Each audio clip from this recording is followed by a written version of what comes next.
আন্তর্জাতিক নারী দিবস উপলক্ষে মঙ্গলবার আগরতলা টাউন হলে এক অনুষ্ঠানের আয়োজন করা হয়।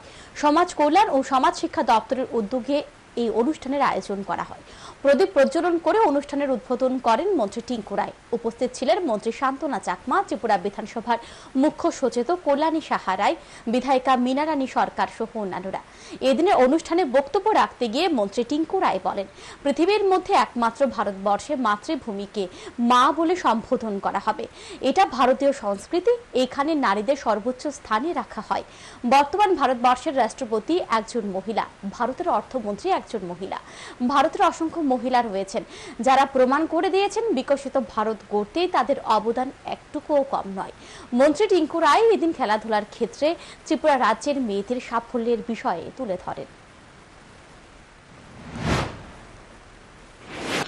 এর জন্য এটা পৃথিবীতে একমাত্র দেশ যেখানে ভারতবর্ষটাকে এই মাতৃভূমি মা বলে সম্বোধন করা হয়। পৃথিবীতে আর কোনো দেশ নেই যেখানে এই ভূমিটাকে মা বলে সম্বোধন করা হয়। এটাই একমাত্র ভারত, এটাই ভারতীয় সংস্কৃতি। এখানেই নারীদের সর্বোচ্চ স্থানে রাখা হয়েছে।